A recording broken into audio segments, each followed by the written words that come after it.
الحمد لله رب العالمين والصلاة والسلام على رسوله الكريم اللهم صل على محمد وعلى آل محمد كما صليت على إبراهيم وعلى آل إبراهيم إنك حميد مجيد اللهم بارك على محمد وعلى آل محمد كما باركت على إبراهيم وعلى آل إبراهيم إنك حميد مجيد أما بعد فأعوذ بالله من الشيطان الرجيم بسم الله الرحمن الرحيم ما يفعل الله بعذابكم إن شكرتم وآمنتم۔ اس کائنات کے اندر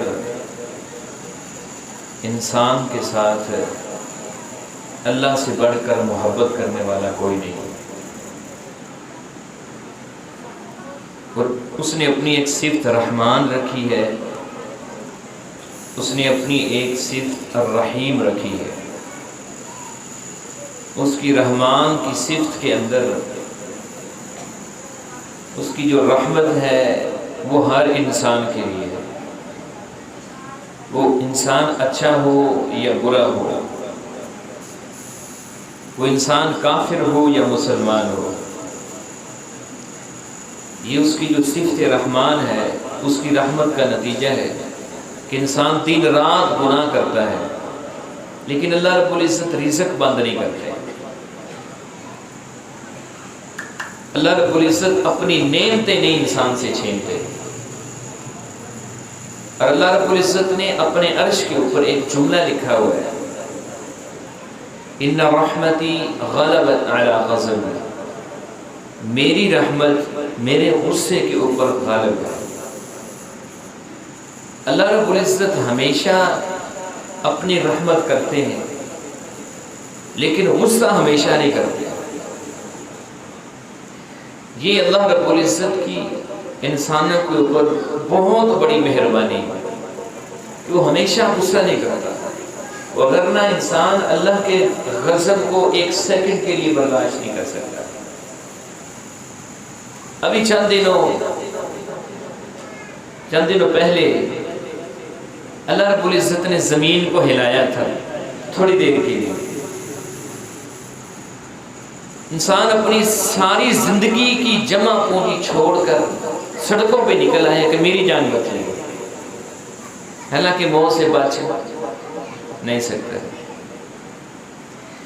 اسی طرح اللہ رب العزت نے پکی پکائی فصل کے اوپر اولے برسا کے، بارش برسا کے مجھے اور آپ کو کچھ اللہ رب العزت سمجھانا چاہتے ہیں جو ہم نہیں سمجھ رہے۔ جو میں نے آیت کریمہ آپ کے سامنے پڑھی ہے نا، اس کے اندر اللہ رب العزت نے اپنی محبت جتلائی ہے، اپنی محبت کہ ما یفعل اللہ بعذابکم ان شکرتم، اگر تم اللہ کے شکر گزار بندے بن جاؤ تو اللہ تمہیں کیوں عذاب دے گا، اللہ تمہیں فتنوں کے اندر کیوں مبتلا کرے گا۔ جب تم حد سے بڑھ جاتے ہو تو پھر اللہ رب العزت انسان کو جھنجھوڑتا ہے، جب انسان اپنے مقصد سے ہٹ جاتا ہے تو پھر اللہ رب العزت انسان کو جھنجھوڑتے ہیں، اور دنیا کے اندر ہر چیز اس کی زندگی کا جو مقصد تھا وہ اپنے مقصد کے اندر کامیاب ہے۔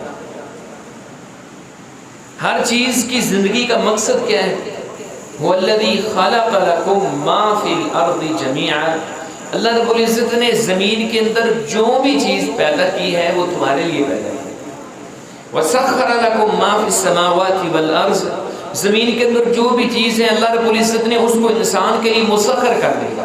ہم کیا سمجھتے ہیں کہ ہم کوئی اونٹ سے زیادہ طاقتور ہیں، گائے سے زیادہ طاقتور ہیں، یا ہم بھینس سے زیادہ طاقتور ہیں، اس کا دودھ بھی نکال لیتے ہیں، اس کو کھا بھی جاتے ہیں۔ اس کو اللہ رب العزت نے مسخر کیا ہوا ہے انسانوں کے لیے کہ تم نے انسانوں کی خدمت کرنی ہے۔ وہ اپنے مقصد کے اندر لگی ہوئی ہے، ہر چیز اپنے مقصد کے اندر لگی ہوئی ہے، لیکن انسان اپنے مقصد سے ہٹ گیا۔ جب یہ اپنے مقصد کے اوپر سیدھا رہتا ہے تو پھر اللہ رب العزت کی محبتوں کی انتہا رہتی ہے انسان کے اوپر۔ اتنی محبت کرتا ہے اللہ رب العزت انسان کے ساتھ، اتنی محبت کرتا ہے، نبی صلی اللہ علیہ وسلم نے فرمایا کہ ایک بندہ ایک تسلسل کے ساتھ ایک عمل کر رہے ہیں، نیکی کر رہے ہیں. مثال کے طور پر تہجد کی نماز آپ لے لیں.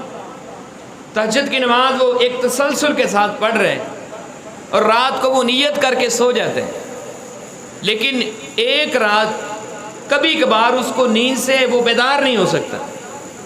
اس نے رات کو نیت کی تھی، اب اس کی روٹین ہے کہ وہ تہجد کی نماز پڑھ رہے ہیں. یہ اللہ رب العزت کا مومن بندہ ہے. اب اس کے اوپر نیند غالب آ گئی ہے، حتیٰ کہ فجر کی اذان ہوگی، اب یہ تہجد نہیں پڑھ سکا. رسول اللہ صلی اللہ علیہ وسلم فرماتے ہیں اللہ رب العزت فرشتوں کو حکم دیتے ہیں کہ یہ جو میرا مومن بندہ ہے نا، یہ ایک تسلسل کے ساتھ نیکی کر رہا تھا، تہجد کی نماز پڑھ رہا تھا. اب اس کے لیے ایک عذر ہے کہ نیند کی وجہ سے یہ بیدار نہیں ہو سکا. اس کے نامہ اعمال کے اندر مکمل تہجد کی نماز کا اجر لکھنے،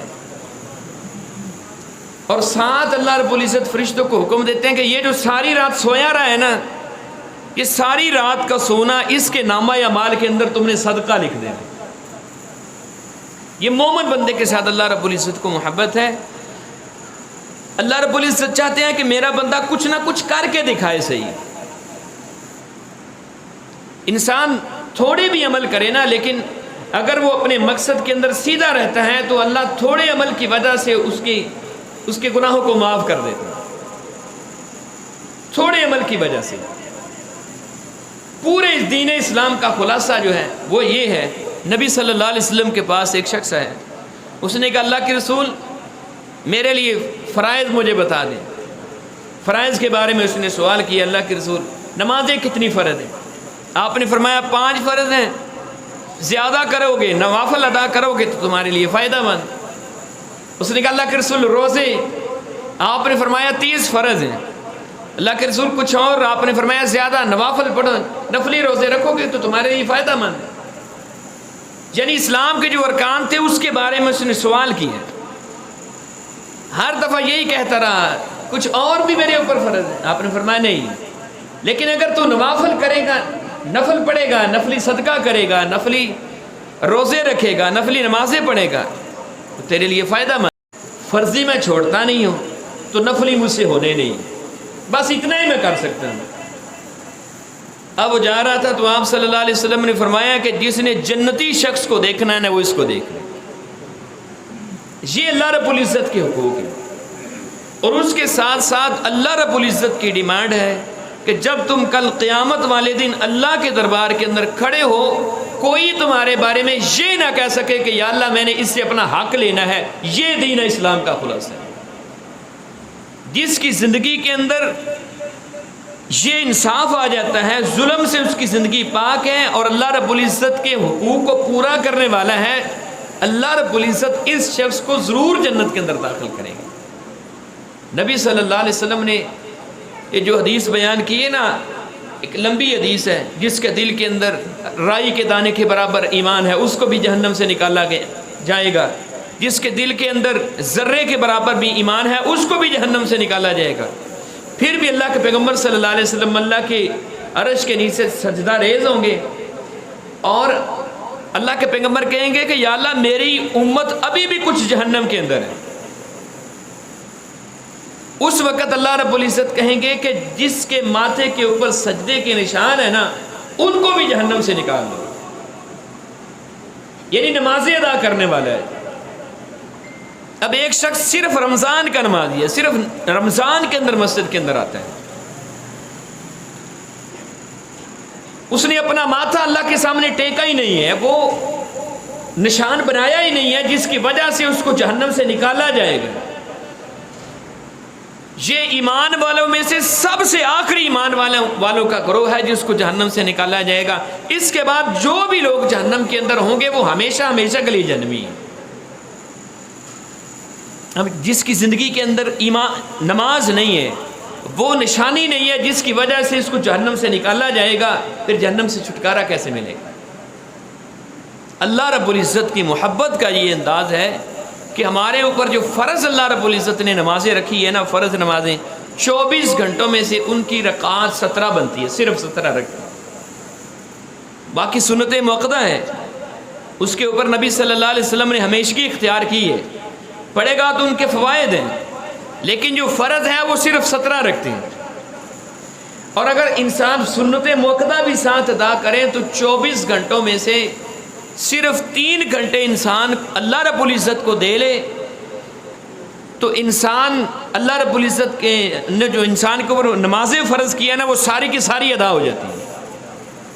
اب جو بندہ 24 گھنٹوں میں سے 3 گھنٹے اللہ رب العزت کو دے دے، اس کے ساتھ اللہ رب العزت کا وعدہ ہے تفرغ لعبادتی املأ قلبک غنى ویدیک رزقا، میرے بندے 3 گھنٹے مجھے دے دے، میری عبادت کے لیے وقت نکالو، 2 فائدے تمہیں میں دوں گا۔ 2 فائدے، ایک فائدہ کیا ہے؟ املأ قلبک غنى، میں تیرے دل کو غنی کر دوں گا، دل فقیر نہیں ہوگا، تھوڑے کے اوپر بھی انسان راضی ہو جائے گا۔ سیدنا ابو ہریرہ رضی اللہ تعالیٰ عنہ کو نبی صلی اللہ علیہ وسلم نے نصیحت کی تھی، اے ابو ہریرہ اگر تم چاہتے ہو نا کہ تمہیں دنیا کے اندر کسی کی پرواہ نہ ہو، کسی کی تمہیں پرواہ نہ ہو، تو پھر تم اللہ کے فیصلوں کے اوپر راضی رہنا، تکن اغنى الناس، تو ساری دنیا سے غنی ہو جائے گا، ساری دنیا سے تو غنی ہو جائے گا۔ یہ اللہ رب العزت تجھے دل کا غنا عطا کر دیں گے جب تو اللہ کے فیصلوں کے اوپر راضی رہے گا۔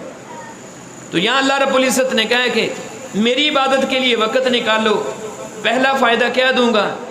تمہارے دل کو غنی کر دوں گا، وَيَدَيْكَ رِزْقًا، اور تمہارے ہاتھوں کو رزق سے بھر دوں گا۔ اور یاد رکھیں زیادہ مال رزق نہیں ہے، مال ہے وہ رزق نہیں ہے، رزق وہ ہے جو آپ کے استعمال کے اندر ہے، آپ اس کو استعمال کر سکتے ہیں، آپ اس کو کھا سکتے ہیں، آپ اپنی ضروریات کے اوپر اس کو لگا سکتے ہیں۔ آپ کے پاس لاکھوں کروڑوں روپے ہیں لیکن آپ کو اچھا کھانا میسر نہیں ہے، وہ آپ کے لاکھوں کروڑوں کس کام کے؟ وہ رزق نہیں ہے، وہ صرف مال ہے۔ رزق کیا ہے؟ کہ جو چیز آپ کو اللہ رب العزت نے دی ہے وہ آپ کے استعمال میں بھی ہو، یہ رزق ہے۔ تو فرمایا کہ تم میری عبادت کے لیے وقت نکالو، اور یہ 5 نمازیں اللہ رب العزت کی عبادت ہیں۔ فرمایا کہ یہ 3 گھنٹے مجھے دے دو، تیری 21 گھنٹے کی زندگی کے اندر برکت میں ڈال دوں گا۔ لیکن ہم 3 گھنٹے اللہ رب العزت کو نہیں دیتے،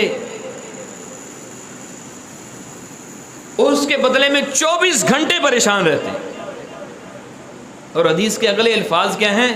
اللہ رب العزت کے پیغمبر نے فرمایا، اللہ فرماتے ہیں اگر تم نے میری عبادت کے لیے وقت نہ نکالا، میرے سامنے سجدے رکوع قیام نہ کیے، املأ قلبک فقرا، تیرے دل کو فقیر کر دوں۔ گھر کے 10 افراد ہیں، 10 کے 10 ہی کما رہے ہیں، 9 افراد ہیں، 9 کے 9 ہی کما رہے ہیں، پھر بھی کہتا ہے میری ضرورتیں پوری نہیں ہوتی۔ املأ قلبک فقرا، ایسے شخص کے بارے میں نبی صلی اللہ علیہ وسلم نے فرمایا تھا ابن آدم کے پیٹ کو قبر کی مٹی کے علاوہ کوئی چیز نہیں بھر سکتی۔ 2 سونے کی وادیاں میں مل جائے، کس کا دل فقیر ہے وہ کہے گا میرے لیے تیسری ہونی چاہیے، تیسری وادی ہونی چاہیے۔ اور جس کا دل غنی ہے اس کو اللہ رب العزت نے تھوڑا بھی دیا ہو، اللہ رب العزت اس کی ضروریات کو پورا کرتے رہتے ہیں، اس کو ضروریات کو اللہ رب العزت خود ہی پورا کرتے رہتے ہیں، دل غنی ہوتی ہے۔ تو پہلا عذاب اللہ رب العزت کیا مسلط کرتے ہیں؟ جو اللہ کی عبادت کے لیے وقت نہیں نکالتا۔ املأ قلبک فقرا، اللہ فرماتے ہیں میں تیرے دل کو فقیر کر دوں گا، وَيَدَيْكَ شُغْلًا، تیرے ہاتھوں کو مشغول کر دوں گا، 24 گھنٹے محنت کرے گا، رات کو سونے کے لیے بھی وقت نہیں ہے لیکن پھر بھی پوری نہیں پڑے گی۔ اب یہ میرے اور آپ کے اختیار میں ہے، اما شاکرن و اما کفورا، یا تو ہم کفر کرنے والے بن جائیں یا ہم شکر کرنے والے بن جائیں۔ رمضان آتا ہے ہمیں بدلنے کے لیے، ہماری ٹیوننگ کرنے کے لیے، ہم نے یہ دیکھنا ہے کہ ہماری زندگی کے اندر یہ جو ہم نے 30 روزے رکھے ہیں، ہماری زندگی کے اندر بدلاؤ کتنا آیا ہے۔ لعلکم تتقون کا مطلب یہ ہے کہ ہم اپنا تزکیہ نفس کریں کہ میری زندگی کے اندر بدلاؤ کتنے ہیں۔ جیسا میں پہلے تھا ویسا ہی ہوں یا میں نے اپنے آپ کو کچھ سدھارا ہے؟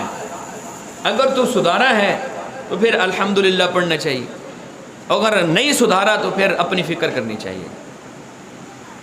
تو یہ اللہ رب العزت نے مقصد دے کر بھیجا ہے کہ تم نے زندگی کے اندر حقوق العباد کا خیال رکھنا ہے، کسی کے اوپر ظلم نہیں کرنا اور میرے حقوق کا خیال رکھنا ہے۔ یہ انسان کی زندگی کا مقصد ہے۔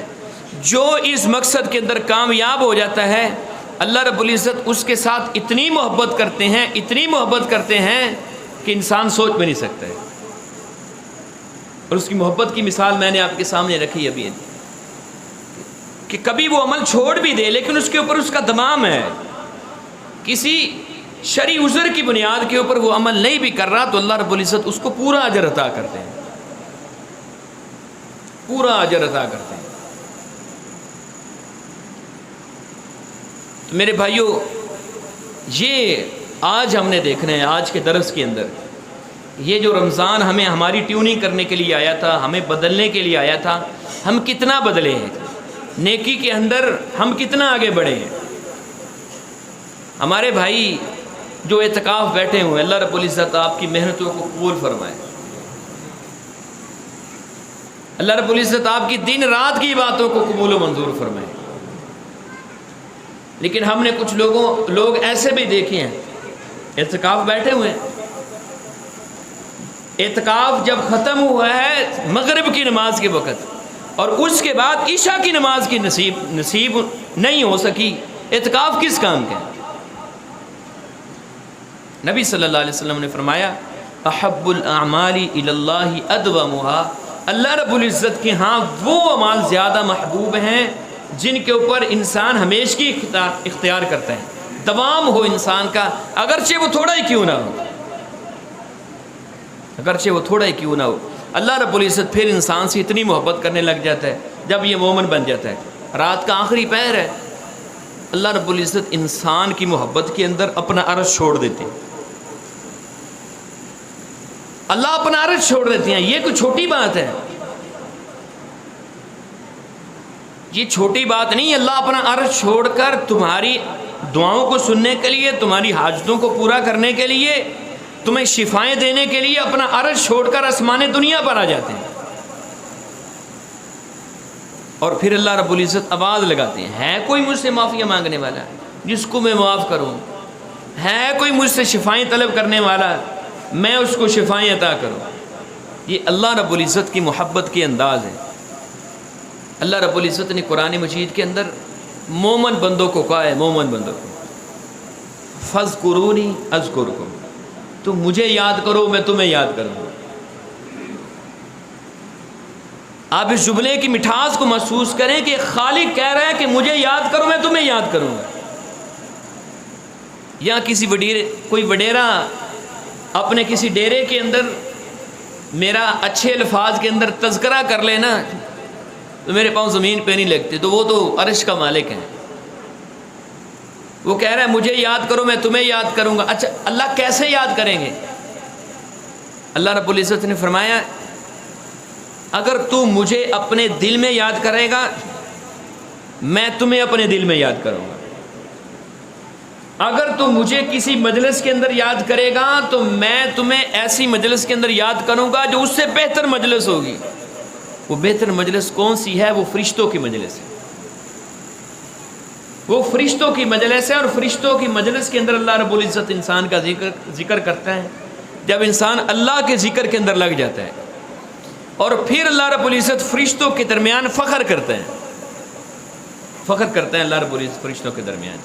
مومن بندے کے ساتھ اللہ رب العزت کی یہ محبت ہے۔ نبی صلی اللہ علیہ وسلم نے فرمایا ہر رات تو اللہ رب العزت آسمان دنیا پر آتے ہی ہیں نا، لیکن یوم عرفہ کے دن کے وقت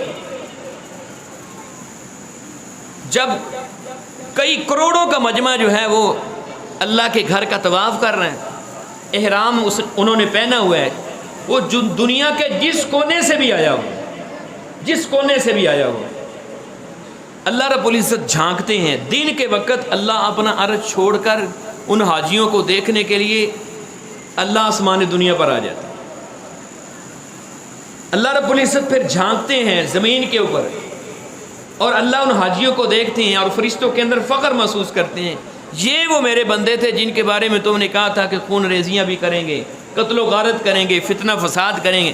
دیکھو تو صحیح کیسے ایک لباس کے اندر ایک ہی کلمہ ہے، دنیا کے جس کونے کے ساتھ بھی ان کا تعلق ہے، جس ملک کے ساتھ بھی ان کا تعلق ہے، لباس بھی ایک ہی، کلمہ بھی ایک، اور یہ مجھے پکار رہے ہیں۔ اور رسول اللہ صلی اللہ علیہ وسلم نے فرمایا جب حاجی حج کر کے فارغ ہوتا ہے نا، اللہ ہر حاجی کے لیے ایک فرشتہ مقرر کرتے ہیں، ہر حاجی کے لیے، اور وہ فرشتہ اس حاجی کے کندھے کے اوپر ہاتھ رکھ کے کہتا ہے کہ اللہ نے تیرے پچھلے سارے گناہ معاف کر دیے ہیں، آئندہ احتیاط کے ساتھ رہنا، سارے گناہ معاف کر۔ یہ اللہ رب العزت کی محبت کا انداز۔ اسی طرح اللہ کی محبت کا ایک یہ بھی انداز ہے مومن کے ساتھ۔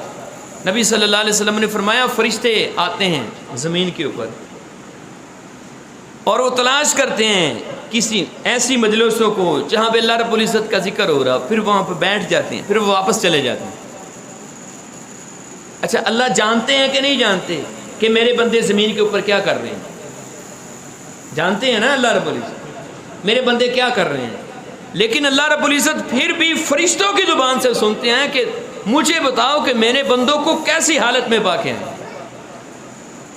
وہ پھر نام لیتے ہیں کہ یا اللہ فلاں جگہ کے اوپر تیرے بندے تیرا ذکر کر رہے ہیں، تیری جنت کا سوال کرتے ہیں، تیری جہنم سے پناہ مانگتے ہیں۔ جنت دیکھی ہے، جہنم دیکھی ہے، یا اللہ نہیں دیکھی؟ اللہ فرشتوں کو کہتے ہیں اگر وہ دیکھ لیتے ہیں نا تو جہنم سے اور بھی زیادہ پناہ مانگتے، جنت کا اور بھی زیادہ سوال کرتے ہیں۔ اب اللہ رب العزت ان لوگوں کے لیے معافی کا اعلان کرتے ہیں، عام معافی کا اعلان، عام معافی کا اعلان۔ اللہ رب العزت فرماتے ہیں فرشتوں کو گواہ ہو جاؤ میں نے ان کو معاف کر دیے۔ اب یہ حدیث کے الفاظ ہیں، فرشتہ کہتا ہے یا اللہ ایک بندہ تو ویسے ہی آ کے بیٹھ گیا، اس کی نیت تو نہیں تھی، یہ نیت نہیں تھی، وہ ویسے ہی آ کے بیٹھ گیا ہے۔ اللہ رب العزت فرشتوں کو کہتے ہیں کہ یہ جو ایمان والوں کی مجلس ہے نا، مومن لوگوں کی مجلس، جنہوں نے اپنے مقصد کو پہچانا ہوا ہے، اپنے مقصد سے نہیں ہٹے، یہ ایمان والوں کی مجلس اتنی بابرکت ہے۔ ایمان والوں کے ساتھ جو آ کر بیٹھ گئے ہیں نا، اس کی نیت نہیں تھی اللہ کا ذکر کرنے کی، لیکن اس مجلس کی برکت ہی اتنی ہے ایمان والوں کے ساتھ بیٹھنے کی کہ میں نے اس بندے کو بھی معاف کر دیا جو ویسے ان کے ساتھ آ کر بیٹھ گئے۔ یہ مومن بندے کے ساتھ اللہ رب العزت کی محبت ہے، یہاں تک کہ اللہ رب العزت مومن بندے سے اتنی محبت کرتے ہیں، فرمایا کہ جب انسان ایک گناہ کی نیت کرتا ہے نا، وہ لکھا نہیں جاتا، جب تک گناہ کر نہ لے وہ لکھا نہیں جاتا۔ اچھا، دوسری طرف ایک بندے نے نیکی کی نیت کی، ابھی اس نے کیا نہیں، نیکی کی نہیں ہے، اللہ فرشتوں کو حکم دیتے ہیں کہ اس کی نامہ اعمال کے اندر نیکی لکھ دو، یا اللہ ابھی کی نہیں ہے، اللہ کہتا ہے پھر بھی لکھ دو۔ اب اس نے نیکی کر لی ہے، یا اللہ اب کیا ہے، نیکی تو پہلے لکھی گئی ہے۔ اللہ فرماتے ہیں اس کے نامہ اعمال کے اندر 10 لکھ دو، 10 نیکی ہے۔ اور نبی صلی اللہ علیہ وسلم نے فرمایا اخلاص زیادہ ہے تو 70، اور زیادہ ہے تو 700، اور اگر اور زیادہ اخلاص ہے تو اس کے نامہ اعمال کے اندر بغیر حساب کے اس کا اجر و ثواب لکھا جاتا ہے۔ ایک بندے کے بارے میں نبی صلی اللہ علیہ وسلم نے فرمایا کہ اس نے اللہ رب العزت کی تعریف کی اور یہ جملہ کہا الحمدللہ کثیراً، اللہ کی تعریف بے شمار اس کی تعریف ہے، بہت زیادہ اس کی تعریف ہے۔ اب جو بندہ ایک دفعہ الحمدللہ کہتا ہے، نبی صلی اللہ علیہ وسلم فرماتے ہیں تملأ المیزان، وہ جو میزان ہے نا جس کے اندر زمین و آسمان بھی رکھ دیا جائے تو وہ بھرے گا نہیں قیامت والے دن جو لگنا ہے، ایک دفعہ الحمدللہ کہنے سے وہ میزان نیکیوں سے بھر گیا ہے، اس نے تو الحمدللہ کثیراً کہہ دیا ہے۔ اللہ اس کے نامہ اعمال کے اندر کیا لکھے ہیں، کتنی نیکیاں لکھنی ہیں۔ نبی صلی اللہ علیہ وسلم فرماتے ہیں اللہ فرشتوں کو حکم دیتے ہیں کہ جس طرح اس نے کثیراً کا لفظ کہا ہے نا، تم اس کے نامہ اعمال کے اندر ایسے کثیراً کا لفظ لکھ دو، اس کا اجر تم لکھ ہی نہیں سکتے، میں قیامت والے دن رب خود اس کو اجر دے دوں گا۔ اتنی محبت کرتے ہیں اللہ رب العزت مومن بندے کے ساتھ جب انسان اپنے مقصد کے اوپر سیدھا رہتا ہے۔ اس لیے خلاصہ کلام یہ ہے کہ رمضان سے پہلے والی زندگی اور رمضان کے بعد والی زندگی، اس کے اندر ہم نے فرق تلاش کرنا ہے کہ فرق کیا ہے۔ اگر تو ہم نے اپنے آپ کو سدھارا ہے، کوئی بندہ اشراق کی نماز نہیں پڑھ رہا، تہجد کی نماز نہیں پڑھ رہا، یا کوئی اور نیکی ایسی جو اس نے نہیں کی ہے لیکن اس نے رمضان کے اندر شروع کی ہے، تو اس کے اوپر دوام اختیار کریں، ہمیشگی اختیار کریں، اگرچہ وہ تھوڑا ہی کیوں نہ ہو، اگرچہ وہ تھوڑا ہی کیوں نہ ہو۔ ایسے بندے سے اللہ رب العزت بہت زیادہ محبت کرتے ہیں۔